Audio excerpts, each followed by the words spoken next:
চাঁপাইনবাবগঞ্জে সাংবাদিকদের সাথে মতবিনিময় করেছেন নবাগত জেলা প্রশাসক মোহাম্মদ সোলায়মান। আপনারা দেখছেন সমাজের চিত্র টিভি সংবাদ। চাঁপাইনবাবগঞ্জ থেকে ফয়সাল আজম অপুর ভিডিও চিত্রে দেখুন বিস্তারিত। বৃহস্পতিবার সকাল 11টায় জেলা প্রশাসক কার্যালয়ের সম্মেলন কক্ষে এই মতবিনিময় সভা অনুষ্ঠিত হয়। সভায় সভাপতিত্ব করেন জেলা প্রশাসক মোহাম্মদ সোলায়মান। এ সময় তিনি বলেন, সাংবাদিকরা সমাজের দর্পণ এবং দূরদৃষ্টি সম্পন্ন। প্রশাসন ও গণমাধ্যম একসাথে কাজ করলে চাঁপাইনবাবগঞ্জকে একটি মডেল জেলা হিসেবে গড়ে তোলা সম্ভব।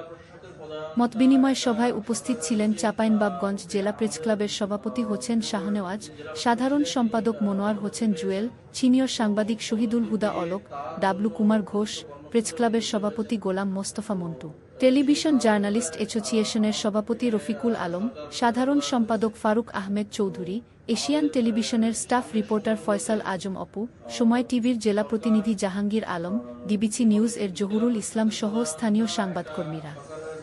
সাংবাদিকরা সভায় জেলার মাদক, চোরাচালান, চাঁদাবাজি ও বোমাবাজির মতো সমস্যাগুলোর পাশাপাশি আমসহ অন্যান্য সম্ভাবনাময় খাতের উন্নয়নে পদক্ষেপ নেওয়ার আহ্বান জানান।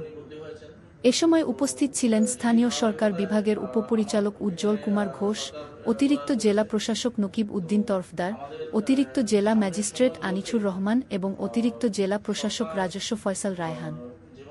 সমাজের চিত্র টিভি সংবাদের সাথে থাকার জন্য ধন্যবাদ।